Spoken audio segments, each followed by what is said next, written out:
Hello everyone. In this video, I am going to talk about the armature reaction in DC generator. Okay, so before starting the topic, I would like to give you a brief idea about what we are going to learn in that. Okay, so armature reaction के तीन major portion हैं जिसको कि हम इस slide में इस video में हम डिस्कस करेंगे। पहला है कि हम देखेंगे कि आर्मेचर रिएक्शन बेसिकली क्या होता है, इसको हम आर्मेचर रिएक्शन क्यों बोल रहे हैं। सेकेंड थिंग जो हम देखने वाले हैं वो ये है कि इसके कॉजेज क्या है, क्योंकि चाहे आप देखो डीसी मशीन हो चाहे एसी मशीन हो, अगर आप सिंक्रोनस मशीन का भी केस लो तो वहाँ पे भी हम आर्मेचर रिएक्शन की बहुत डिटेल स्टडी करते हैं। सेम यहाँ अगर हम डीसी मशीन में देखें तो यहाँ पे भी हम आर्मेचर रिएक्शन के बारे में बहुत कंसर्न रहते हैं। तो हमें यहाँ पे मेन हम यहाँ देखने वाले हैं कि इसके कॉजेज क्या है, ये मशीन में कहाँ से आ रहा है। Okay, and the last one is कि इसके इफेक्ट क्या है। राइट, ये सब मशीन में जनरेट हो रहा है तो ये मशीन को कैसे अफेक्ट कर रहा है, बेसिकली जो परफॉर्मेंस है जनरेटर का या मोटर का उसको कैसे अफेक्ट कर रहा है। तो ये तीन मेजर पोर्शन जो है वो हम इस वीडियो में डिस्कस करने वाले हैं। इसके अलावा आपको क्या पता होना चाहिए before starting to this topic, कि आपको बेसिक आइडिया होना चाहिए डीसी जनरेटर के वर्किंग प्रिंसिपल का। ओके, क्योंकि आगे जब आप देखोगे इसमें तो आप देखोगे कहीं ना कहीं जो आर्मेचर रिएक्शन है वो डायरेक्टली रिलेटेड है जो आपकी ईएमएफ जनरेट हो रही है मशीन में उससे। तो इसके लिए मैं क्या कर रही हूँ कि मैं अभी आपको ब्रीफ आइडिया देती हूँ कि आपका जनरेटर में ईएमएफ कैसे इंड्यूस होता है। जबकि इसकी हम अलग से एक वीडियो डालेंगे जो कि आपका working of DC generator cover करेगा। But in this video I am going to talk about briefly about the working of DC generator. Okay, तो हम सभी जानते हैं कि जो हमारा डीसी जनरेटर है वो फैराडे लॉ पे काम करता है। अब देखो फैराडे लॉ क्या होता है। फैराडे लॉ कहता है कि अगर कोई कंडक्टर किसी मैग्नेटिक फील्ड को कट करता है तो उस कंडक्टर में ईएमएफ इंड्यूस होगा। बहुत ही सिंपल सी लॉ है कि अगर कोई कंडक्टर है उसको आप मैग्नेटिक फील्ड में इस तरीके रोटेट करा रहे हो कि वो कंडक्टर उस फील्ड को कट कर रहा है तो उस कंडक्टर में एक ईएमएफ इंड्यूस होता है। ठीक है, तो हमें क्या पता चला कि अगर हमें अपने कंडक्टर में ईएमएफ इंड्यूस कराना है तो हमारे पास क्या क्या चीजें होनी चाहिए।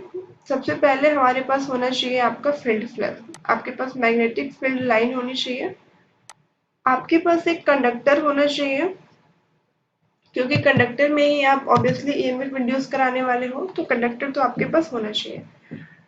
लास्ट चीज आपका है, चाहे आप कंडक्टर हो गया आपका मैग्नेटिक फील्ड हो गया, लेकिन जब तक इन दोनों के बीच रिलेटिव मोशन नहीं होगा तब तक आपका ईएमएफ इंड्यूस नहीं होगा। क्योंकि फैराडे लॉ ये नहीं कहता है कि बस आपके पास कंडक्टर हो और मैग्नेटिक फील्ड हो तो आपकी ईएमएफ इंड्यूस हो जाएगा। नहीं, आपको क्या करना है, इन दोनों के बीच में रिलेटिव मोशन कैसे भी आपको क्रिएट करना है जिससे कि कंडक्टर जो है मैग्नेटिक फ्लक्स लाइन को कट कर सके और उसमें फिर ईएमएफ इंड्यूस हो सके। तो पहले देखते हैं कि हम फील्ड वाइंडिंग को कैसे क्रिएट कर रहे हैं। ठीक है, तो फील्ड वाइंडिंग के लिए हम क्या करते हैं कि अब देखो फील्ड को आपको जनरेट करना है, मैग्नेटिक फील्ड जनरेट करना है। तो इसके लिए आपके पास दो ऑप्शन है, एक है आपका कि परमानेंट मैग्नेट आप यूज कर सकते हो और एक है कि आप इलेक्ट्रोमैग्नेट प्रिफर कर सकते हो। तो हम इसमें एक और आपका एक क्वेश्चन पूछा जाता है कि हम इलेक्ट्रोमैग्नेट ही क्यों प्रिफर करते हैं, परमानेंट मैग्नेट हम क्यों ज़्यादा यूज नहीं करते। तो इसका जो एक्सप्लेनेशन है वो ये है कि देखो जैसे नाम से ही आपको पता चल रहा है कि परमानेंट मैग्नेट क्या है, परमानेंट है। इसका मतलब क्या है कि इसकी जो मैग्नेटिक प्रॉपर्टी है वो परमानेंट है, वो हमारे कंट्रोल में नहीं है। मैग्नेटिक प्रॉपर्टी से क्या मतलब है कि जो इसकी फील्ड को जनरेट करने की, फील्ड को कैरी करने की जो कैपेबिलिटी है वो एक फिक्स है, उसको आप या हम कंट्रोल नहीं कर सकते। लेकिन वही जो हमारा इलेक्ट्रोमैग्नेट होता है उसमें हम क्या कर सकते हैं कि करंट को वेरी करा के मैग्नेटिक फ्लक्स लाइन को वेरी करा सकते हैं। ओके, तो हम क्या करेंगे कि हमें अपने रिक्वायरमेंट के अकॉर्डिंग, अगर हमें मैग्नेटिक फील्ड जितने रिक्वायरमेंट होगी उस हिसाब से हम उतना करंट सप्लाई करेंगे और उस हिसाब से हमें फील्ड फ्लक्स मिलेगा।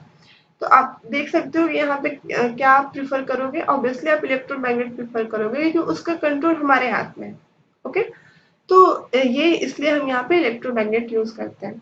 अब इलेक्ट्रोमैग्नेट है क्या? वो कुछ नहीं, यहाँ पे एक पोल कोर है, जो किसी भी पोल कोर पे आप क्या करो कि एक वाइंडिंग को माउंट करो, जिसको कि हम फील्ड वाइंडिंग बोल रहे हैं यहाँ पे, और उसमें जब आप डीसी सप्लाई दोगे तो उसमें फ्लक्स जनरेट होता है। यही आपका एक इलेक्ट्रोमैग्नेट है। तो एक आपका एक स्टेटमेंट है, उसको आप नोट डाउन कर लो, ये आपका थ्रू आउट द मशीन काम आएगा कि किसी भी वाइंडिंग में, किसी भी कॉइल में जब हम करंट सप्लाई करते हैं तो उसमें फ्लक्स जनरेट होता है। ठीक है? किसी भी कॉइल में अगर आप करंट को सप्लाई करोगे तो उसमें फ्लक्स जनरेट होगा। तो यहाँ पे हमने फील्ड वाइंडिंग लिया कॉइल के फॉर्म में, उसमें हमने क्या किया, डीसी सप्लाई दिया, डीसी करंट फ्लो हुआ और उस करंट की वजह से आपका फ्लक्स जनरेट हुआ। तो आपके पास क्या हो गया, मेन फ्लक्स एक जनरेट हो गया। कंडक्टर को हम जानते हैं कि आर्मेचर को हम कहाँ पे रखते हैं, रोटर पे रखते हैं। और आर्मेचर के कंडक्टर हम कैसे बनाते हैं, स्लॉटिंग वगैरह कैसे करते हैं, वो हम कंस्ट्रक्शन में देखेंगे। अभी यहाँ पे मान लेते हैं कि हमारे पास आर्मेचर कंडक्टर्स हैं और हमने फील्ड वाइंडिंग क्रिएट कर लिया। अब हमें क्या करना है कि इनके बीच में रिलेटिव मोशन लाना है, ताकि कंडक्टर जो है वो फ्लक्स लाइन को कट कर सके। तो इसमें आप देखो कि आपने क्या किया है कि फील्ड वाइंडिंग को तो स्टेटर पे रखा है, और उसको हम स्टेटर क्यों बोल रहे हैं, क्योंकि वो स्टेशनरी है। ठीक है, वो रोटेट नहीं कर सकता। तो ऑब्वियसली आपको क्या रोटेट कराना पड़ेगा, आर्मेचर को रोटेट कराना पड़ेगा। तो यहाँ पे आर्मेचर रखा भी है आपका रोटर पे, तो इसको हम आसानी से रोटेट करा सकते हैं। इसको रोटेट कराने के लिए हम जो आपका रोटर है उसको हम प्राइम मूवर से कनेक्ट करते हैं, और प्राइम मूवर के थ्रू हम उसको घुमाते हैं, जिसको कि हम यहाँ पे बोलते हैं कि हम मैकेनिकल इनपुट प्रोवाइड कर रहे हैं। अब जैसे ही आप रोटर के कंडक्टर को घुमाना शुरू किए, क्योंकि आप रोटर को घुमा रहे हो और रोटर के ऊपर आर्मेचर के कंडक्टर रखे हुए हैं, तो वो भी घूमना शुरू होते हैं। तो जैसे ही ये घूमना शुरू होंगे, एयर गैप में आपके जो फ्लक्स लाइंस है उनको कट करेंगे, और according to Faraday law EMF will induce in that. ठीक है, तो इतना हमने देख लिया कि हम ईएमएफ तो इंड्यूस करा लिए। अब हमारा डीसी जनरेटर जो है उसका पर्पस क्या है कि वो डीसी सप्लाई दे हमें। ठीक है, क्योंकि हमें पता है कि डीसी जनरेटर का जो इनपुट होता है वो आपका मैकेनिकल होता है, और जो आउटपुट होता है वो आपका इलेक्ट्रिकल होता है। तो यहाँ पे हमने ईएमएफ को इंड्यूस करा लिया, मतलब कि हमें इलेक्ट्रिकल आउटपुट मिल रहा है। और हमने जो इनपुट दिया वो कैसे दिया, प्राइम मूवर के थ्रू दिया, रोटेट करा के। तो ये आपका एक मैकेनिकल इनपुट हो गया। अब आपके पास ईएमएफ जनरेट हो गया। अब ये जो आप डीसी जनरेटर बनाए हो, वो इसका पर्पस क्या है, किसी लोड को सप्लाई करना। आपने घर में रखने के लिए तो जनरेटर बनाया नहीं है। तो अब यहाँ पे आप क्या करोगे, एक लोड कनेक्ट करोगे। ठीक है, जैसे ही आप लोड कनेक्ट करोगे डीसी जनरेटर के अक्रॉस, तो उसमें क्या होगा, करंट फ्लो होनी शुरू होगी, क्योंकि लोड ऑब्वियसली कुछ करंट ड्रॉ करेगी, जितना भी उसकी रेटेड कैपेसिटी होगी। तो अब ये डीसी जनरेटर जो है करंट को सप्लाई करेगा। ये जो करंट हम कैरी कर रहे हैं वो कहाँ से ले रहे हैं, आर्मेचर से ले रहे हैं। तो ऑब्वियसली जितनी लोड करंट है उतनी करंट आपकी आर्मेचर में भी फ्लो होगी, क्योंकि जो लोड है वो आर्मेचर से ही करंट ड्रॉ कर रहा है। तो अब क्या हो रहा है कि आर्मेचर में भी करंट फ्लो होनी शुरू हो गए। अब जैसे मैंने आपको पहला चीज बताई थी कि जो आपको ध्यान रखना है वो ये कि किसी भी कॉइल में, किसी भी कंडक्टर में अगर करंट फ्लो होगा तो वहां पे फ्लक्स जनरेट होगा। तो यहाँ पे भी हमने क्या किया कि आर्मेचर में करंट फ्लो होने लगा, इसकी वजह से सेम प्रिंसिपल से आर्मेचर में भी एक फ्लक्स जनरेट होता है, और इसी आर्मेचर फ्लक्स को हम बोलते हैं आर्मेचर, इसी फ्लक्स को हम बोलते हैं आर्मेचर फ्लक्स। ठीक है, तो ये हमें समझ आ गया कि जो आपका आर्मेचर फ्लक्स है वो जनरेट कैसे हो रहा है। अब हम देखेंगे कि इसको हम रिएक्शन क्यों कह रहे हैं, इसको हम आर्मेचर रिएक्शन क्यों कह रहे हैं। तो इसके लिए आपको थोड़ा सा बेसिक में जाना पड़ेगा, जो आप 10th 12th में पढ़ते हो, Newton third law. Newton third law क्या कहता है कि every action has reaction, right. तो यहाँ पे देखो एक्शन क्या है, एक्शन था आपका फील्ड फ्लक्स, और रिएक्शन है आपका आर्मेचर फ्लक्स। अब देखते हैं कि फील्ड फ्लक्स जो है वो एक्शन कैसे है, क्योंकि ना अगर आपके पास फील्ड फ्लक्स नहीं होता तो आप ईएमएफ नहीं इंड्यूस करा पाते। अगर आप ईएमएफ नहीं इंड्यूस करा पाते तो आपके पास आर्मेचर करंट नहीं होता, और अगर आपके पास आर्मेचर करंट नहीं होता तो आर्मेचर फ्लक्स आपके पास नहीं होता। तो अपना एक्शन जो है वो आपका मेन फ्लक्स हो गया। इसकी वजह से जो आपका आर्मेचर फ्लक्स है वो क्रिएट हुआ है। ठीक है, पहले आपके पास मेन फ्लक्स था, बाद में क्या आया, आर्मेचर फ्लक्स आया। तो ऑब्वियसली मेन फ्लक्स आपका एक्शन हो गया और आर्मेचर फ्लक्स जो है वो आपका रिएक्शन हो गया। और ये आपका आर्मेचर का फ्लक्स है, इसलिए हम इसको आर्मेचर रिएक्शन कहते हैं। ठीक है। अब आप देखो कि पहले आपके पास जो एयर गैप था उसमें एक ही फ्लक्स था, आपका मेन फ्लक्स था, उसी की वजह से आपका ईएमएफ इंड्यूस हो रहा था। अब अगर सेम क्वांटिटी अगर आपकी जनरेट हो गई, मतलब अगर आपका फिर से फ्लक्स एक जनरेट हो गया नया एयर गैप में, तो ऑब्वियसली इस फ्लक्स का जो आपका मेन फ्लक्स है उस पर कुछ इफेक्ट पड़ेगा और इसी इफेक्ट की स्टडी हम इसमें करने वाले हैं। ठीक है। तो यहाँ पे क्या करेगा कि वो कुछ ना कुछ उसको डिस्टर्ब करेगा, क्योंकि पहले मेन फ्लक्स था, अब एक आर्मेचर फ्लक्स भी आ गया। तो आर्मेचर फ्लक्स का जो डिस्टर्बेंस होता है मेन फ्लक्स पे, उसको ही हम कहते हैं आर्मेचर रिएक्शन। ठीक है। तो मेन क्या है हमारा आर्मेचर रिएक्शन, वो आपको समझ में आ गया। Effect of the armature flux on the main field flux is known as armature reaction. ठीक है।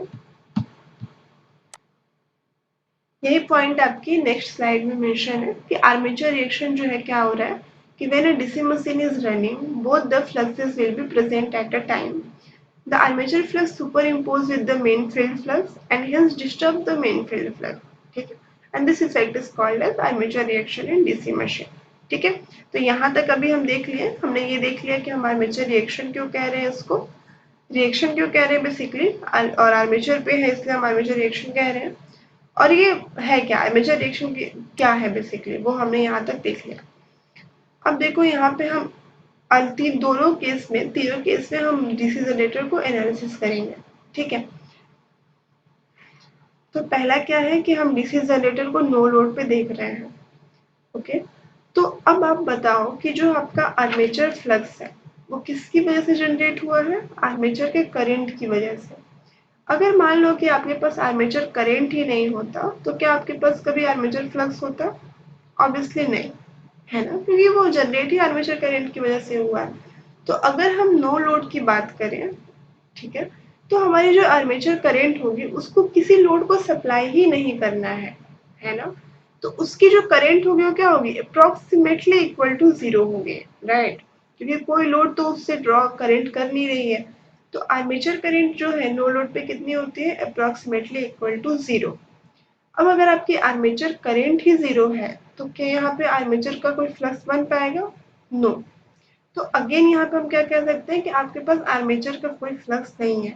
तो इस टाइम पे आपके पास कौन सा फ्लक्स होगा, आपके पास केवल मेन फ्लक्स होगा जो कि आपका फील्ड फ्लक्स होगा। ठीक है। और ये आपका डायग्राम में दिखाया गया है, ये जो आपकी मैग्नेटिक फ्लक्स लाइन है।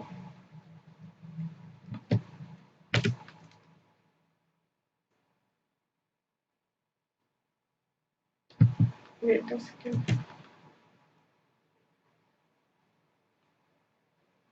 ठीक है। ये जो आपकी लाइंस है जो आपकी एन टू एस जा रही है,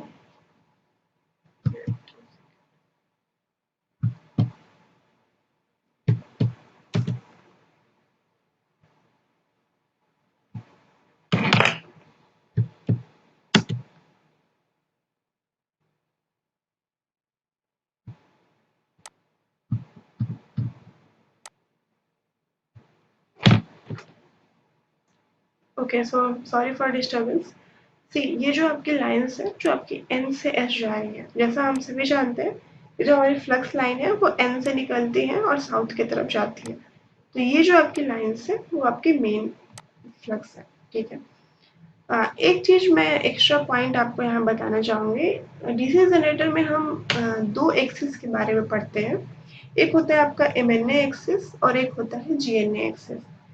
जो आपकी एमएनए एक्सिस होती है उसको हम बोलते हैं मैग्नेटिक न्यूट्रल एक्सिस, और जो आपकी जीएनए एक्सिस होती है उसको हम बोलते हैं जियोमेट्रिक न्यूट्रल एक्सिस। ठीक है।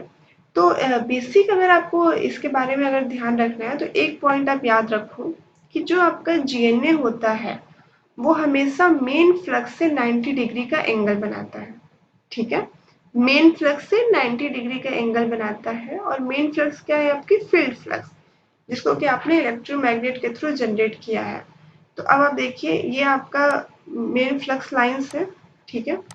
तो इससे जो 90 डिग्री का एंगल होगा, मतलब ये होगा 90 डिग्री का एंगल। ठीक है। तो ये एक्सिस क्या हो जाएगी, जीएनए एक्सिस हो जाएगी। ठीक। अब आप देखो MNA एक्सिस क्या होता है। MNA एक्सिस जो होता है वो रिजल्टेंट फ्लक्स से 90 डिग्री का एंगल बनाता है। अब रिजल्टेंट फ्लक्स क्या है? पहले जो था, अगर आपके पास आर्मेचर रिएक्शन को आप नेग्लेक्ट कर दो तो आपके पास केवल मेन फ्लक्स था, लेकिन जैसे ही आपने लोड कनेक्ट किया तो आर्मेचर का भी फ्लक्स आया। तो अब जो आपका रिजल्टेंट है वो क्या हो जाएगा, मेन फ्लक्स और जो आपका आर्मेचर फ्लक्स है उन दोनों का जो आप वेक्टर एडिशन करोगे तो जो फ्लक्स मिल के आएगा उसको हम रिजल्टेंट फ्लक्स कहते हैं। ठीक है, आगे हम उसको देखेंगे रिजल्टेंट फ्लक्स का कैसे डायरेक्शन आता है। तो रिजल्टेंट फ्लक्स क्या है, vector addition of main flux and armature flux. तो जो आपका रिजल्टेंट फ्लक्स बनेगा उससे 90 डिग्री का जो एक्सिस होता है उसको हम MNA एक्सिस बोलते हैं। अब जो कि हम यहाँ पे डीसी जनरेटर को नो लोड पे स्टडी कर रहे हैं, तो हमने जैसे बताया कि नो लोड पे आपकी आर्मेचर करंट 0 है। अगर आर्मेचर करंट 0 है तो आर्मेचर में कोई फ्लक्स जनरेट नहीं होगा, और अगर कोई फ्लक्स जनरेट नहीं होगा तो जो भी फ्लक्स होगा वो मेन फ्लक्स ही होगा। तो अगर मान लो कि आपके पास आर्मेचर फ्लक्स है ही नहीं तो मेन फ्लक्स भी यही है और रिजल्टेंट फ्लक्स भी यही है, क्योंकि और कोई फ्लक्स तो मशीन में है नहीं। तो मेन फ्लक्स से जो 90 डिग्री का एंगल बनाया वो तो GNA हो गया, और नो लोड पे चूंकि मेन फ्लक्स और रिजल्टेंट फ्लक्स दोनों सेम है तो इससे जो 90 डिग्री का एंगल बनाया वो आपका MNA हो गया। ठीक, तो एक पॉइंट हम क्या याद रख सकते हैं कि अगर मशीन हमारा नो लोड पे है तो GNA एक्सिस और MNA एक्सिस दोनों एक साथ होंगी। ठीक है, क्यों? क्योंकि GNA तो है कि हमेशा इसी एक्सिस पे रहेगा, क्योंकि मेन फील्ड का डायरेक्शन तो हमेशा यही रहेगा N to S, और उससे 90 डिग्री बना रहा है वो आपका GNA एक्सिस है। लेकिन जो MNA एक्सिस है वो डिपेंड कर रहा है रिजल्टेंट फील्ड पे। तो रिजल्टेंट फील्ड से जो 90 डिग्री बनाएगा उसको हम MNA एक्सिस बोलते हैं। लेकिन यहाँ पे चूंकि आपका आर्मेचर फ्लक्स 0 है इसलिए रिजल्टेंट फ्लक्स और मेन फ्लक्स दोनों सेम है, इसलिए यहाँ पे MNA और GNA भी आपके एक साथ रहेंगे। ठीक है, तो नेक्स्ट स्लाइड में हम देखते हैं।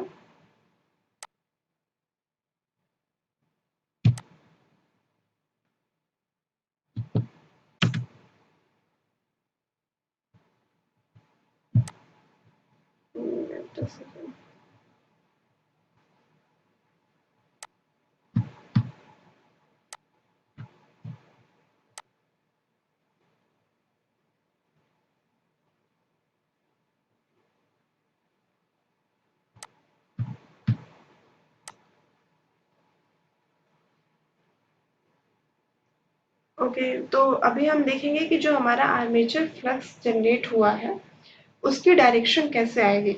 ठीक है, तो जो आपका आर्मेचर फ्लक्स आया है उसकी डायरेक्शन निकालने के लिए एक आपको लॉ पढ़ना है। वो ये है कि अगर आपको इसमें राइट हैंड स्क्रू लॉ का हम यहाँ पे यूज करेंगे। और राइट हैंड स्क्रू लॉ क्या कहता है, ठीक है, तो अगर आपको ये पता चल गया कि जो आपका आर्मेचर है उसमें एक फ्लक्स जनरेट होगा, ठीक है, लेकिन फ्लक्स की आपको डायरेक्शन नहीं पता है, तो उसके डायरेक्शन को निकालने के लिए हम यहाँ पे एक लॉ पढ़ेंगे, वो है आपका राइट हैंड स्क्रू लॉ। ठीक है, अब देखो राइट हैंड स्क्रू लॉ क्या कहता है कि आपको क्या चाहिए, आपको आर्मेचर करंट की या किसी भी करंट की अगर आपको डायरेक्शन पता है तो उस करंट से होने वाले फ्लक्स, क्योंकि हमने बताया आपको स्टार्टिंग में कि कभी भी किसी कंडक्टर में या कॉइल में करंट फ्लो होगा तो उस करंट से एक फ्लक्स क्रिएट होगा, है ना। तो फ्लक्स तो क्रिएट हो गया लेकिन उस फ्लक्स की कुछ डायरेक्शन तो होगी, एंटी क्लॉकवाइज है कि क्लॉकवाइज है।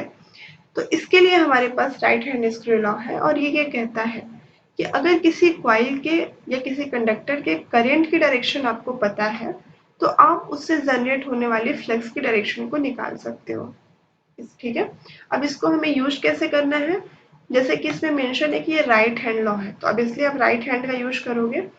तो अगर आप अपने राइट हैंड के थंब को करंट के डायरेक्शन में रखो, ठीक है, अगर आप राइट हैंड के थंब को करंट के डायरेक्शन में रखो तो बाकी जो 4 फिंगर हैं उनको जब आप रोटेट कराओगे तो जो रोटेशन का डायरेक्शन होगा वो आपका फ्लक्स का डायरेक्शन देगा। ठीक है, अब यहाँ पे आप देखिए, ये मान लीजिए कि आपकी करंट किसी कॉइल में ऊपर की तरफ जा रही है, ठीक है, जैसे इसमें मेंशन है। तो इसने क्या किया, थंब को हमने करंट के डायरेक्शन में रख दिया।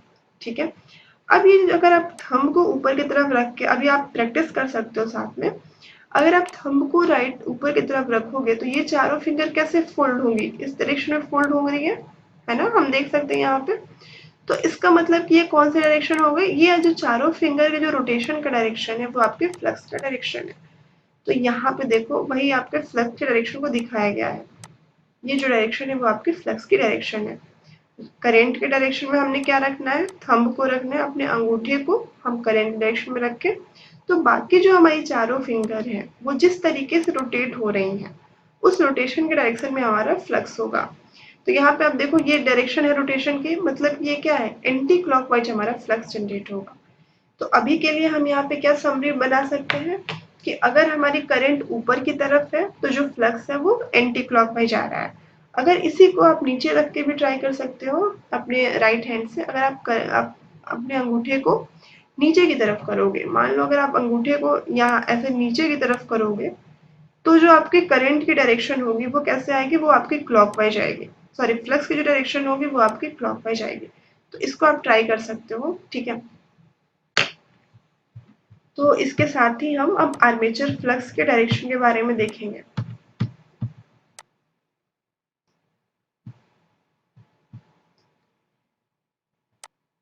यहाँ पे मैंने क्या किया है कि इन दोनों को पहले सेपरेट एनालिसिस किया है। पहले केस में हमने क्या देखा कि अगर आपका मशीन जो है नो लोड पे है तो वो तो सिंपल है कि नो लोड पे है तो कोई आर्मेचर फ्लक्स नहीं है, मेन फ्लक्स ही आपका रिजल्टेंट फ्लक्स है, इसलिए एमएनए और जीएनए सेम हो गया, ठीक है, उसमें तो कोई अभी तक आपको दिक्कत नहीं आनी चाहिए। नेक्स्ट जो चीज हम देखने वाले हैं, अभी हम जैसे ऐसी कोई मशीन होती नहीं है इसमें मेन फील्ड फ्लक्स ना हो आर्मेचर फ्लक्स हो, ठीक है। यहाँ पे हमने अंडरस्टैंडिंग समझने के लिए अच्छे से इसको सेपरेट करके आपको समझाने के लिए ऐसा किया हुआ है कि यहाँ पे हम क्या करेंगे, अब हम आर्मेचर फ्लक्स, ये तो हमें समझ में आ गया कि आर्मेचर में फ्लक्स तो बन रहा है, ठीक है, और उसकी डायरेक्शन में हमें निकालनी आ गई है। अब हम यहाँ पे देखते हैं, ये देखो ये जो है आपका आपका आर्मेचर है, ठीक है, और यहाँ पे आर्मेचर के एक पोर्शन में जो करंट की डायरेक्शन होगी वो एक डायरेक्शन में होगी, और एक हाफ ऑफ द पोर्शन में जो करंट की डायरेक्शन होती है वो अपोजिट डायरेक्शन में होती है, ठीक है। अच्छा यहाँ पे देखो ये जो क्रॉस शो किया गया है, ये जो क्रॉस आपको दिखा गया है वो करंट की डायरेक्शन को बता रहा है। कौन सी करंट, आर्मेचर करंट। ये जो आपके डॉट है और इधर जो आपके क्रॉस है वो करंट के डायरेक्शन को बता रहे हैं, ठीक है। अब ये डायरेक्शन हमें कहाँ से आई वो अभी हम इसमें नहीं देखेंगे, वो हमारा फ्लेमिंग राइट हैंड रूल से आता है, वो हम वर्किंग प्रिंसिपल जब डीसी जनरेटर का देखेंगे तो उसमें हम इसकी स्टडी करेंगे। अभी हम मान लेते हैं कि जो हमारा आर्मेचर है ये, इसके इस पोर्शन में हमारा क्रॉस आया है और इस पोर्शन में डॉट आया है। अब ये क्रॉस और ये डॉट क्या है, कन्वेंशन है। क्रॉस का मतलब होता है कि करंट जो है अंदर की तरफ जा रही है, ठीक है। अगर कहीं भी आपको डायरेक्शन दिख रहा है करंट के अंदर की तरफ तो आप इसको मशीन में कैसे दिखाओगे, अब यहाँ पे अंदर की तरफ आप थंब तो नहीं बना सकते, तो इसलिए हम एक कन्वेंशन फॉलो करते हैं कि जब भी हमारी करंट की डायरेक्शन अंदर की तरफ हो तो उसको हम क्रॉस से दिखाते हैं, और जब हमारी करंट बाहर की तरफ हो, मशीन से बाहर आ रही हो, तो उसको हम डॉट से दिखाते हैं, ठीक है। इसकी डायरेक्शन कैसे आई उसको हम वर्किंग में देखेंगे, अभी के लिए हम मान लेते हैं कि ये हमारा क्रॉस है और ये हमारा डॉट है। अब आपको क्या मिल गया, आर्मेचर करंट की डायरेक्शन पता है, अब आप हमें आर्मेचर फ्लक्स की डायरेक्शन निकाल के बताओ। तो हमने जैसे ऊपर अभी आप देखे थे कि हमने क्या कहा था कि अगर आपका जो करंट का डायरेक्शन है वो अपवर्ड है राइट हैंड स्क्रू लॉ से, तो जो हमारी करंट आ रही, जो हमारे फ्लक्स आ रहे थे वो ऐसे आ रहे थे, एंटी क्लॉकवाइज आ रहे थे, ठीक है। तो यहाँ पे करंट जो है आपके अंदर की तरफ जा रही है, ठीक है। तो अगर आप इसमें अंदर की तरफ जाने वाली में अगर आप अपने थंब रखोगे तो आप देखोगे कि जो फ्लक्स की डायरेक्शन है वो ऐसे आएगी, ठीक है। आप इसको प्रैक्टिस कर सकते हैं वीडियो के साथ ही। जैसे ही आप यहाँ पे करंट की डायरेक्शन में अगर आप थंब रखोगे तो जो फ्लक्स लाइंस है वो आपकी इस तरीके से बनेंगी। ऐसे यहाँ पे आपको थंब को क्या रखना है, आउटसाइड रखना है, बाहर की तरफ रखना है। तो यहाँ पे जो फ्लक्स बनेगा वो ऐसे बनेगा, ठीक है, ये आपका एंटी क्लॉकवाइज आएगा, ठीक है। अब देखो बाहर की तरफ थंब का मतलब क्या हुआ, ऊपर की तरफ, सॉरी। तो यहाँ पे बाहर की तरफ करंट की डायरेक्शन का मतलब हो गया ऊपर की तरफ। और अभी हम देखेंगे कि अगर हमारा करंट डायरेक्शन ऊपर की तरफ है तो हमारा फ्लक्स कैसा आ रहा था, एंटी क्लॉकवाइज। तो अगर नीचे की तरफ है तो कैसा आएगा, क्लॉकवाइज। तो ये हमारा ऊपर की तरफ का डायरेक्शन है, तो यहाँ पे हमारा फ्लक्स कैसा आ गया, एंटी क्लॉकवाइज। ठीक है। और ये आपका क्या है, ऊपर, ये आपका अंदर की तरफ है, मतलब नीचे की तरफ है, तो यहाँ पे कैसे आ गया आपका, ये आपका क्लॉकवाइज डायरेक्शन आ गया। अब आप देखो कि इस पोर्शन में जो करंट की फ्लक्स की डायरेक्शन है वो ऐसे आ रही है, और इधर जो फ्लक्स की डायरेक्शन है वो इस तरीके से आ रही है। ओवरऑल अगर आपको फ्लक्स की डायरेक्शन बताना हो तो आप क्या कहोगे कि दोनों ही केसेस में जो फ्लक्स की डायरेक्शन है वो कैसे आ रही है, नीचे की तरफ आ रही है ना। ये आपके फ्लक्स की डायरेक्शन, देखो सारे फ्लक्स जो है आर्मेचर के वो कैसे आ रहे हैं, नीचे की तरफ आ रहे हैं, राइट। तो यहाँ पे हम कह सकते हैं कि जो हमारा आर्मेचर फ्लक्स है वो नीचे की तरफ आ रहा है। ठीक है। तो अभी तक हमारे पास क्या था, देखो एक आपके पास मेन फील्ड फ्लक्स था जिसकी डायरेक्शन हमें पता है फाई एफ। यहाँ पे हम मान लेते हैं आपका, जैसे हमने प्रीवियस स्लाइड में देखा, ये एन है और ये आपका मान लो एस पोल है। तो मेन फील्ड की डायरेक्शन तो एन से एस हो गई। यहाँ से हमने फ्लक्स की डायरेक्शन निकाला कैसे, नीचे की तरफ। तो अब हमारा आर्मेचर फ्लक्स की डायरेक्शन क्या हो जाएगा, ये हो जाएगा नीचे की तरफ। इसको हम फाई ए नाम दे देते हैं। ठीक है। अब ये आपका फाई एफ हो गया और ये फाई ए हो गया, दोनों की डायरेक्शन निकालना हमने सीख लिया है। अब इनका हम जो वेक्टर सम करेंगे, जो हम वेक्टर एडिशन करेंगे, वो हमारा जो है रिजल्टेंट फ्लक्स बताएगा। तो यहाँ पे अगर आप पैरेललोग्राम लॉ यूज करोगे तो ऑब्वियसली आपका जो रिजल्टेंट फ्लक्स है वो इस डायरेक्शन में आएगा। ठीक है। तो पहले जो आपका रिजल्टेंट फ्लक्स था या मेन फ्लक्स था वही आपका रिजल्टेंट था, वो आपका इस डायरेक्शन में था, एक्स एक्सिस पे। लेकिन अब आपका जो रिजल्टेंट फ्लक्स है वो देखो कैसे आ गया, है ना, आपका शिफ्ट हो गया। ये जो शिफ्टिंग हुई है वो किसकी वजह से हुई है, वो हुई है आर्मेचर के फ्लक्स की वजह से। ठीक। तो अब यहीं पे हम एक चीज समझ लेते हैं, जैसे मैंने कहा था कि जो आपका जीएनए होता है वो हमेशा मेन फ्लक्स से 90 डिग्री बनाता है। तो अभी भी जीएनए की डायरेक्शन कैसे होगी, मेन फ्लक्स की डायरेक्शन तो अभी भी आपकी वही है ना, एन टू एस है। ठीक है। तो आपके जीएनए क्या होगा, यहाँ से 90 डिग्री, मतलब ये आपकी जीएनए एक्सिस हो गई। लेकिन अब एमएनए क्या होगा, एमएनए जो होगा वो आपका रिजल्टेंट फ्लक्स से 90 डिग्री होता है। ठीक है। तो अब देखो रिजल्टेंट फ्लक्स तो ये है, राइट।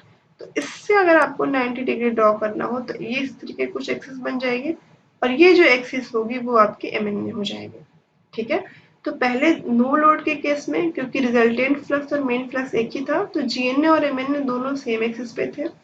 लेकिन जब लोड ऑफ लगाएंगे हम डीसी जनरेटर में तो रिजल्टेंट फ्लक्स जो है आपका देखो शिफ्ट हो गया। ठीक है। तो यहाँ से 90 डिग्री आपको बनाना है, ये आपकी 90 डिग्री बना रहा है एमएनए एक्सिस। तो अब ये एमएनए एक्सिस हो गया, अब ये जीएनए एक्सिस हो गया। ठीक है।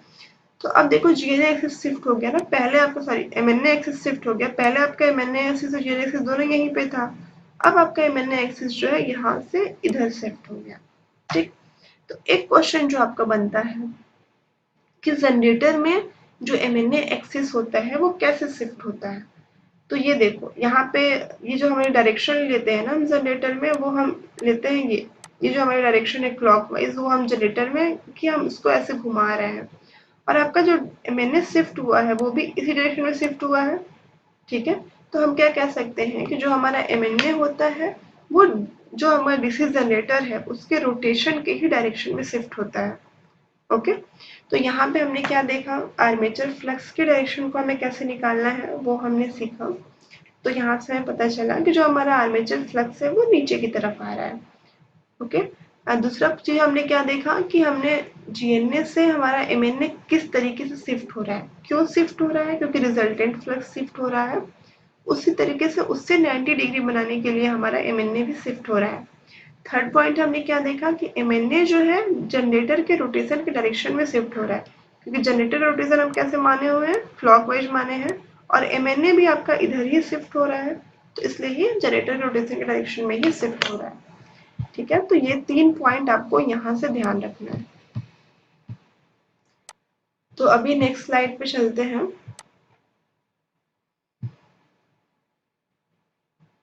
अब आप देखो, अभी पहले 2 स्लाइड्स में हमने क्या किया कि पहले स्लाइड्स में हमने मेन फ्लक्स के इफेक्ट को देखा, दूसरे में हमने आर्मेचर को देखा, लेकिन मशीन में क्या होता है दोनों साथ रहते हैं, है ना? तो अब हम यहाँ पे दोनों को एक साथ कंबाइन करके देखेंगे। तो एक चीज आपको बहुत ध्यान से यहाँ समझनी है कि देखो, फील्ड फ्लक्स का जो डायरेक्शन होता है,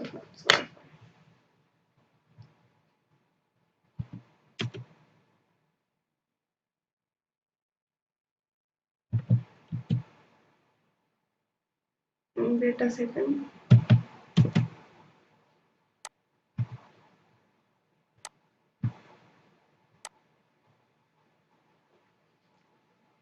तो देखो यहाँ पे आपको क्या समझना है कि देखो पहले जो फील्ड फ्लक्स की डायरेक्शन थी वो कैसे थी, मेन फ्लक्स आपका इस डायरेक्शन में है, ठीक है?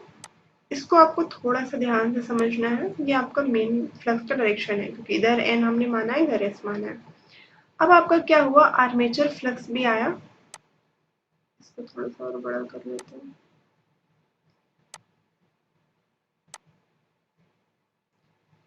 अब आपका आर्मेचर फ्लक्स आया और आर्मेचर फ्लक्स की जो डायरेक्शन है वो कैसे कैसे हमने निकाला कि जो डायरेक्शन आपकी आ रही थी स्टार्टिंग में वो यहाँ पे यहाँ पे मान लो ये हाफ कर देते हैं मशीन का, इस साइड में जो आपकी करंट की डायरेक्शन आ रही थी वो आपकी क्लॉक फ्लक्स की डायरेक्शन आ रही थी वो आपकी क्लॉकवाइज आ रही थी, और इधर फ्लक्स की डायरेक्शन एंटी क्लॉकवाइज आ रही थी। तो एक बार हम यहाँ पे फिर से इसको ड्रॉ करते हैं, एक एक एक फ्लक्स लेके मैं ड्रॉ कर लेती हूँ बस।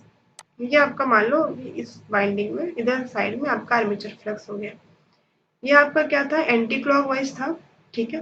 तो ये एंटी क्लॉकवाइज फ्लक्स आपका आर्मेचर का फ्लक्स मान लो ये हो गया, ठीक है? और ये आपका इस पोर्शन में क्लॉकवाइज फ्लक्स है, ये हम पहले देख चुके हैं। अब आप देखो, एक पॉइंट आप ध्यान रखना कि किसी भी पोल का दो किनारा होता है जिसको कि हम टिप बोलते हैं, ठीक है? किसी भी पोल का, जैसे ये आपका एक पोल है तो यहाँ पे दो टिप है इसके, एक ये एक टिप है और एक ये दूसरा टिप है, जो दो किनारा है उसको हम यहाँ पे टिप नाम देते हैं। तो इसका टेक्निकल नाम जो होता है, एक को हम बोलते हैं लीडिंग पोल टिप और एक को हम बोलते हैं ट्रेलिंग पोल टिप। अब हम मशीन को देख के आइडेंटिफाई कैसे करेंगे कि कौन सा लीडिंग पोल टिप है और कौन सा ट्रेलिंग पोल टिप है? तो इसके लिए बहुत सिंपल सा लॉ है। अगर हम डीसी जनरेटर की बात करें तो जिस डायरेक्शन में हमारा मशीन घूम रहा है उस डायरेक्शन में चलने पे पहला जो टिप आता है, पहला जो किनारा आएगा उस पोल का वो लीडिंग पोल टिप होगा, ठीक है? और जो दूसरा किनारा आएगा वो ऑब्वियसली क्या हो जाएगा, ट्रेलिंग हो जाएगा। तो आपको ध्यान क्या रखना है इसमें, पहला चीज आपको ध्यान रखना है कि आपको स्टार्ट करना है सेंटर से, ठीक है? सेंटर से स्टार्ट करना है और जिस डायरेक्शन में मशीन घूम रही है उस डायरेक्शन में आपको चलना है, और पोल का जो पहला किनारा जो सबसे पहले आएगा वो आपका लीडिंग हो जाएगा, तो दूसरा क्या हो जाएगा, ट्रेलिंग हो जाएगा। अब आप यहाँ पे देखो हमने एक डायरेक्शन कैसे माना हुआ है इसका, क्लॉकवाइज, ठीक है? ये आपका सेंटर है, यहाँ से हम चलना शुरू किए, यहाँ से अगर आप चलना शुरू करते हो तो ये जो पोल है, एस पोल है, उसका कौन सा किनारा पहला आएगा, ये किनारा पहला आएगा, तो ये क्या हो जाएगा, लीडिंग पोल टिप हो जाएगा, ठीक? अब अगर ये लीडिंग हो गया तो ऑब्वियसली दूसरा क्या हो जाएगा, ट्रेलिंग पोल टिप हो जाएगा, तो ये आपका ट्रेलिंग पोल टिप हो गया। अब हम चलना शुरू इसको कंटिन्यू किए क्योंकि हमें दूसरे पोल का भी टिप का नाम देना है। तो यहाँ पे हमने चलना शुरू किया तो इस पोल का कौन सा किनारा पहले आएगा, जो यहाँ पे होगा, ठीक है? तो इस पोल का ये किनारा पहले आया इसलिए ये लीडिंग पोल टिप हो गया, और ऑब्वियसली ये जो हो गया वो क्या हो गया, ट्रेलिंग पोल टिप हो गया, ठीक है? इसको एक बार फिर से सुन लेते हैं। किसी भी पोल के आपके दो किनारे होते हैं जिसको कि हम टेक्निकल टर्म में टिप बोलते हैं, और इसको हम टेक्निकल नाम देते हैं, एक को हम बोलते हैं लीडिंग पोल टिप और एक को हम बोलते हैं ट्रेलिंग पोल टिप, राइट?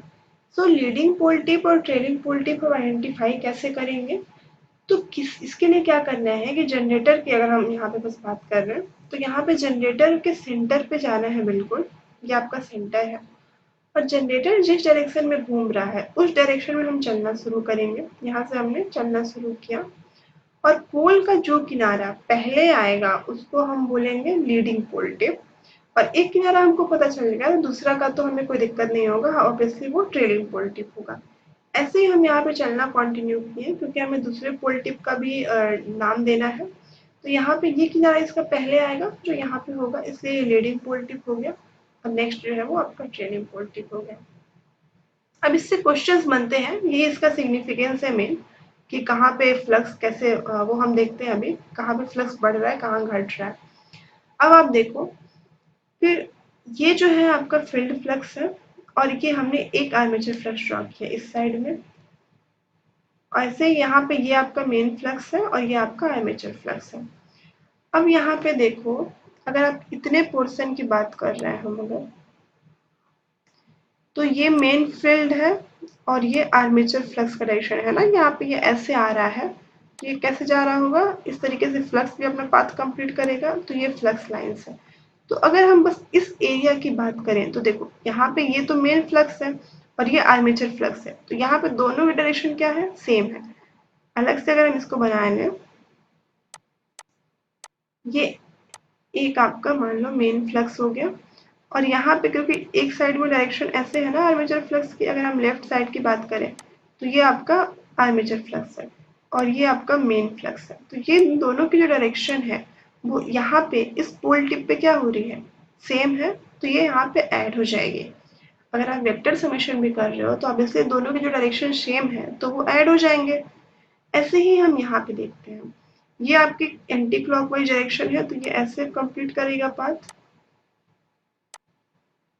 ठीक है,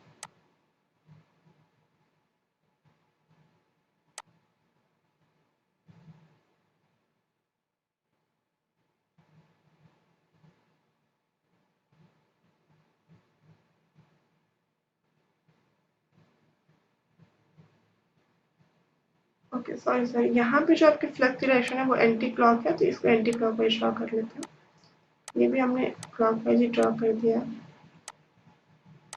ये आपका एंटी क्लॉकवाइज डायरेक्शन होता है। ठीक है, तो यहाँ पे देखो ये आपका मेन फ्लक्स है और ये आपका आर्मेचर फ्लक्स है। तो अगेन इन दोनों की जो डायरेक्शन है वो क्या है यहाँ पे सेम है। ठीक है, इसको एक बार फिर से अलग से ड्रॉ कर लें अगर, तो ये आपका अगर आपका फील्ड फ्लक्स है, ठीक है, और आपको एंटी क्लॉकवाइज ड्रॉ करना है तो एंटी क्लॉकवाइज डायरेक्शन ये होती है। तो ये इस तरीके से आपका फ्लक्स लाइंस आ रहे हैं, ये आपके आर्मेचर के फ्लक्स है। और मेन फ्लक्स कैसे है इस तरीके से है, तो मेन फ्लक्स की डायरेक्शन ये है और आर्मेचर फ्लक्स की डायरेक्शन ये है, तो ये दोनों फ्लक्स क्या है एक साथ ऐड हो रहे हैं। तो अगेन जब दो क्वांटिटी ऐड होती है तो वहां पे क्या हो जाएगा डेंसिटी उसका बढ़ जाएगा, है ना, फ्लक्स डेंसिटी बढ़ेगा। अब यहाँ पे मतलब आपकी फ्लक्स डेंसिटी बढ़ रही है और यहाँ पे फ्लक्स डेंसिटी बढ़ रही है।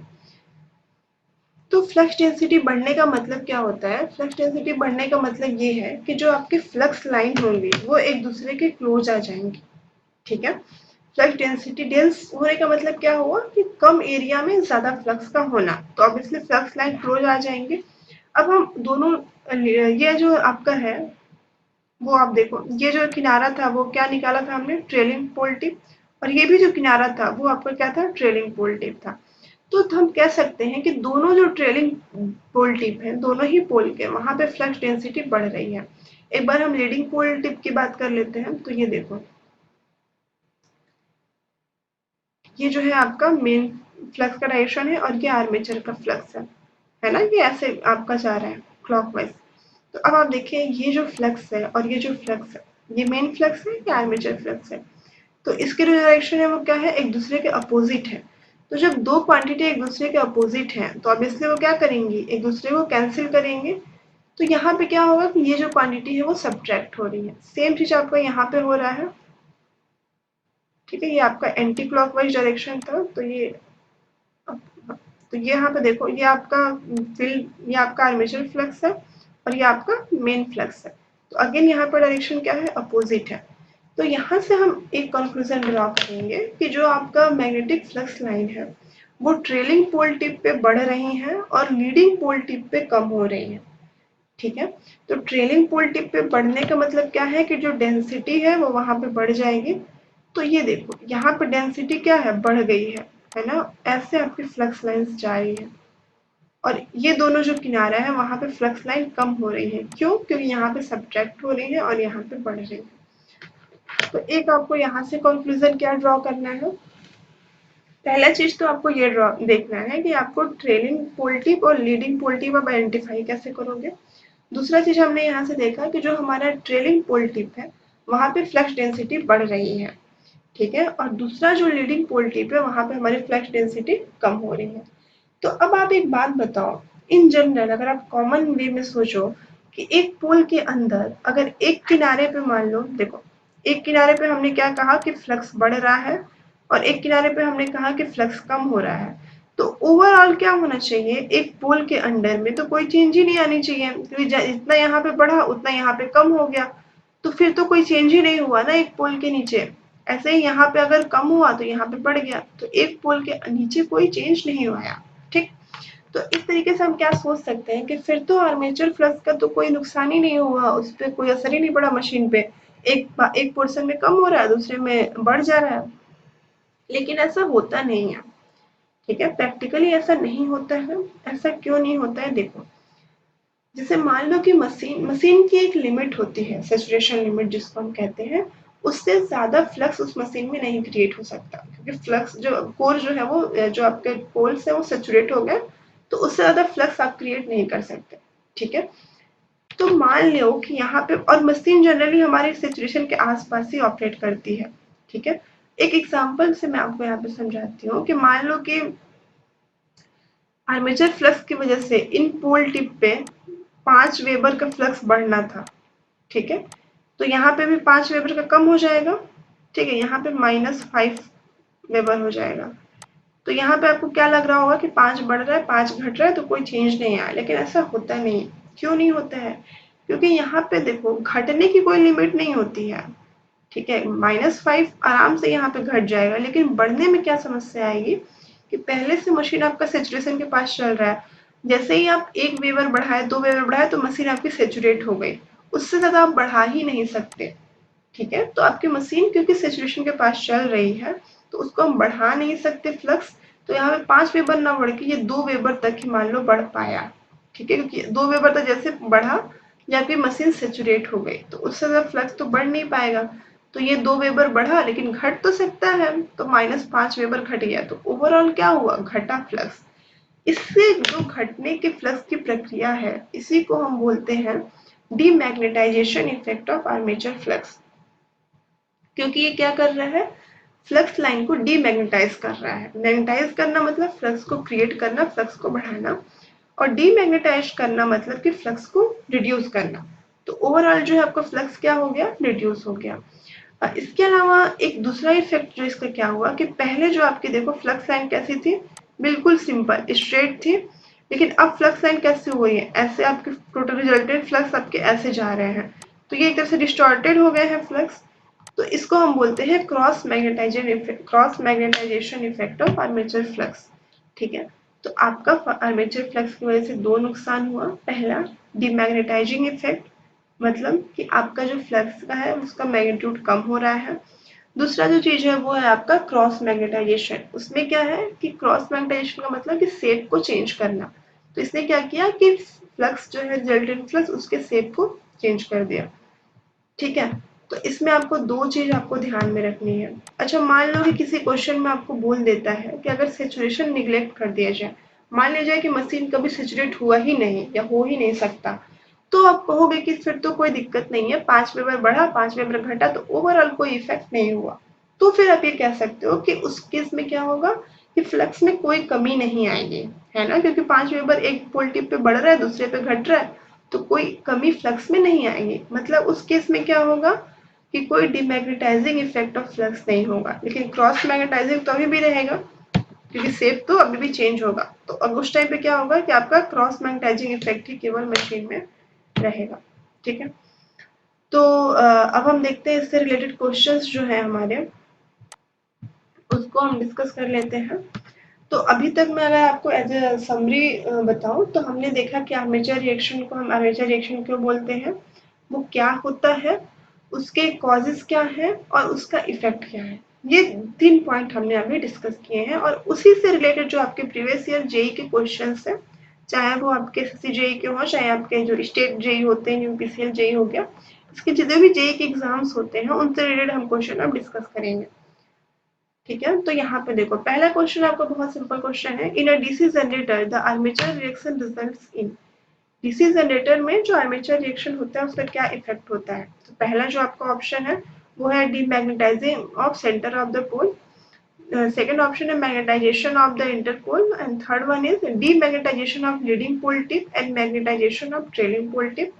और डी है vice versa of option C. इसका मतलब क्या हुआ, यहाँ पे कह रहा है कि सी का उल्टा। सी क्या है, demagnetization of leading tip and magnetization of trailing tip. तो आपका डी ऑप्शन हो जाएगा magnetization of leading tip and demagnetization of trailing tip. अब यहाँ पे देखो, अगर आपने इस लेक्चर को सुना होगा सही से तो आप आसानी से बता सकते हो। हमने बताया था कि जो भी आपके यहाँ पे जो आपका फ्लक्स लाइन ऐसे बन रहा था ना, रिजल्टेंट आपका फ्लक्स कैसे आ रहा था, इस तरीके से आ रहा था। ठीक है, यहाँ पे आपकी फ्लक्स डेंसिटी बढ़ रही थी और यहाँ पे बढ़ रही थी। ठीक है, और ये आपका हमने निकाला था लीडिंग पोल टिप, ये हमने निकाला था ट्रेलिंग पोल टिप, ये हमने निकाला था लीडिंग पोल टिप और ये हमने निकाला था ट्रेलिंग पोल टिप। तो यहाँ पे फ्लक्स लाइन बढ़ रही है ना, फ्लक्स लाइन बढ़ने का मतलब कि मैग्नेटाइजेशन इफेक्ट। तो यहाँ पे क्या हो रहा है, मैग्नेटाइजेशन इफेक्ट हो रहा है ट्रेलिंग पोल टिप पे, और यहाँ कम हो रही है तो डी मैग्नेटाइजेशन इफेक्ट हो रहा है लीडिंग पोल टिप पे। तो ये देखो ऑप्शन सी जो है इसका आपका करेक्ट आंसर है, demagnetization of leading pole tip and magnetization of trailing pole tip. I hope ये आप आंसर समझ गए होंगे। नेक्स्ट जो आपका क्वेश्चन है, the demagnetization component of armature reaction in DC generator। अच्छा, तो जो डीमैग्नेटाइजेशन ये हमने देख लिया कि जो आर्मेचर फ्लक्स है उससे डीमैग्नेटाइजेशन इफेक्ट तो हो रहा है। अब उसके आगे वो क्या कर रहा है ना। तो अब अभी हमने पढ़ा कि जो आपका, जब आप इक्वेशन पढ़ोगे, जो वर्किंग पढ़ोगे डीसी मशीन का, तो उसमें आप देखोगे कि जो आपका आर्मेचर ईएमएफ का इक्वेशन होता है, तो यहाँ पे हमने क्या देखा कि जो हमारा, अगर आप ईएमएफ इक्वेशन आपको ध्यान हो, जो हम ईएमएफ इक्वेशन निकालते हैं तो वो हमारा होता है 5pZn/60A। तो ये ईएमएफ इक्वेशन किसके प्रोपोर्शनल हो गया, 5 into n, क्योंकि आपका इक्वेशन क्या होता है 5pZn/60A। ठीक है, तो आपका जो ईएमएफ है वो डायरेक्टली रिलेटेड टू फ्लक्स है। तो जैसे ही आपके डीमैग्नेटाइजेशन कंपोनेंट का मतलब क्या हुआ कि फ्लक्स में कमी होना। तो जैसे ही फ्लक्स कम होगा तो आपका ईएमएफ क्या हो जाएगा, कम हो जाएगा। ठीक है, तो यहाँ पे ये आपका ऑप्शन ए सही हो गया। अब यहाँ पे देखो, ये भी आप सोच सकते हो कि अगर हम यहाँ पे n का इक्वेशन निकालें तो n आप n जो आएगा आपका वो किस तरीके से आएगा, EB/5 है ना। यहाँ से अगर आप एक्सप्रेशन निकालोगे या आप मान लो प्रोपोर्शनल का साइन ले लो, तो यहाँ पे डीमैग्नेटाइजेशन कंपोनेंट क्या करेगा, फ्लक्स को कम करेगा, और फ्लक्स को कम करने का मतलब n जो है आपका बढ़ जाएगा। तो आपको ये डाउट आ सकता है कि हमारा स्पीड भी तो इंक्रीज हो सकता है, लेकिन आप देखो कि यहाँ पे ये तभी रिलेशन होगा जब ये आपका ईबी कांस्टेंट होगा, लेकिन ईबी तो कांस्टेंट है नहीं है, ईजी कह लो जनरेटर में कह रहे हैं तो ये कांस्टेंट नहीं होगा। ठीक है, तो फ्लक्स कम हो रहा है, उसके साथ साथ ईजी भी तो कम हो रहा है। ठीक है, तो ये एन पे उतना इफेक्ट नहीं होगा। फ्लक्स कम होने की वजह से ये थोड़ा बढ़ा, लेकिन ईजी कम होने की वजह से ये थोड़ा घट गया। तो स्पीड पे उतना इफेक्ट नहीं होगा, मेजर जो इफेक्ट होगा वो आपका आर्मेचर के ईएमएफ पे होगा। ठीक है, तो कई बार आपको ऑप्शन में ऐसे मिल सकते हैं जो मैच लगेंगे, तो आपको नियर लगेंगे कि ये भी सही है ये भी सही है, तो उसमें से जो मोस्ट एक्यूरेट आपका आंसर आपको लग रहा है आपके हिसाब से वो आपको सेलेक्ट करना है। ठीक है, नेक्स्ट क्वेश्चन देखते हैं।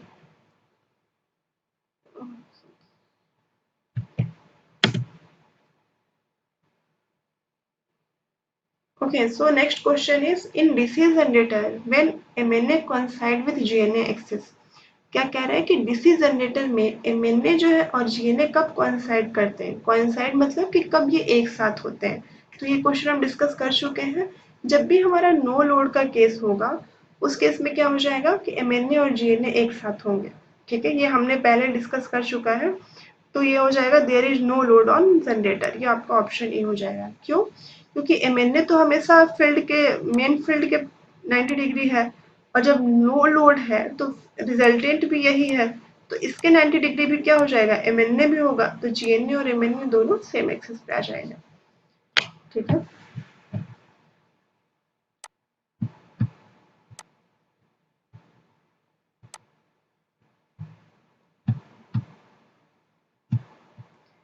ठीक है, अब आपका जो नेक्स्ट क्वेश्चन है वो क्या कह रहा है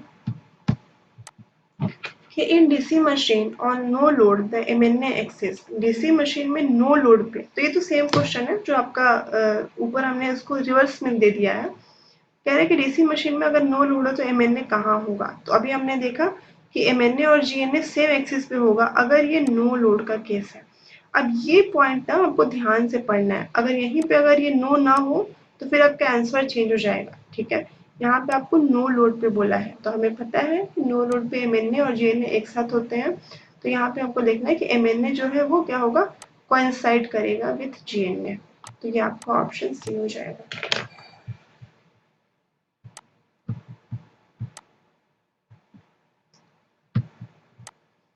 नेक्स्ट क्वेश्चन हम देखते हैं। हाँ, यहाँ पे क्वेश्चन है कि what is the effect of armature flux on the main flux. तो बोल रहा है कि सिंपल क्वेश्चन है कि आर्मेचर फ्लक्स का मेन फ्लक्स पे क्या इफेक्ट होता है। तो वो हम देख चुके हैं, दो इफेक्ट होता है हमारा, क्रॉस मैग्नेटाइजिंग और डीमैग्नेटाइजिंग। तो यहाँ पे ऑप्शन सी आपका सही है, दोनों ही इफेक्ट होता है इन जनरल इन मशीन। ठीक है, नेक्स्ट देखते हैं।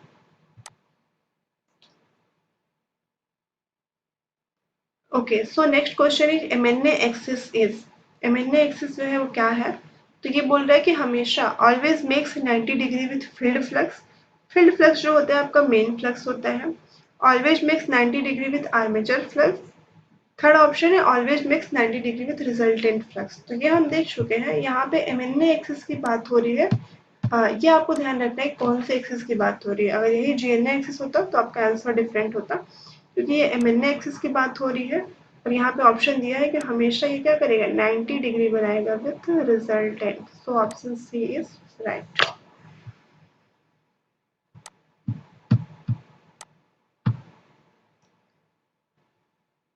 ओके, सो नेक्स्ट क्वेश्चन देखते हैं।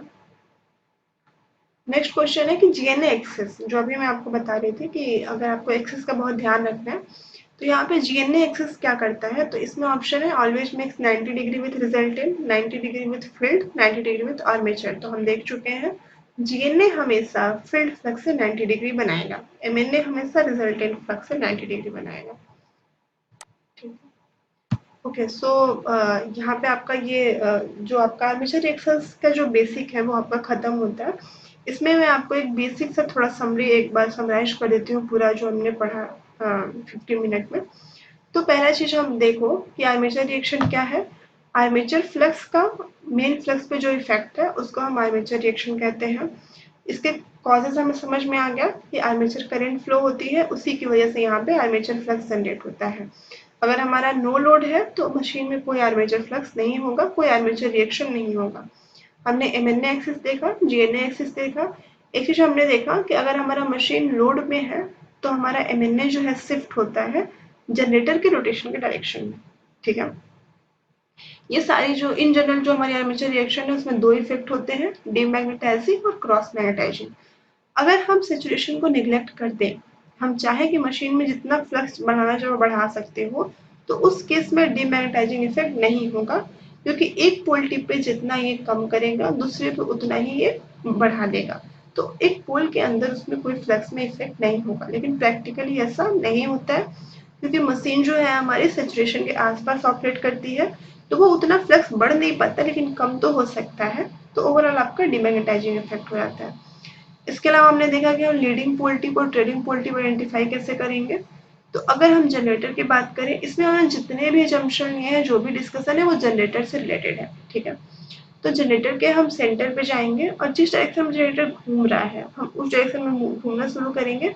तो किसी पोल का जो पहला पार्ट आएगा वो आपका क्या हो जाएगा, लीडिंग हो जाएगा, और दूसरा होगा ट्रेलिंग। इसके अलावा लास्ट टाइम हमने देखा कि हमारा जो लीडिंग पोल टिप है वहाँ पे फ्लक्स लाइंस कम हो जाती है, ट्रेलिंग पे दोनों फ्लक्स लाइन आपकी ऐड हो जाती है। तो यहाँ पे हम बोलते हैं कि जो लीडिंग है वहाँ पे डीमैग्नेटाइजिंग हो जाता है और ट्रेलिंग पे आपका मैग्नेटाइजिंग हो जाता है। इसके अलावा हमने क्या देखा, राइट हैंड स्क्रू लॉ देखा कि किसी भी कंडक्टर की अगर करंट पता है तो हम वहाँ से फ्लक्स निकाल सकते हैं। तो ये आपने पढ़ा, इसमें कुछ टॉपिक बस आपका रह गया म्यूचुअल रिएक्शन से रिलेटेड कि हम इसको एलिमिनेट कैसे करते हैं, तो वो भी एक बड़ा टॉपिक है, तो इसको हम अलग स्लाइड्स में डिस्कस करेंगे। Thank you.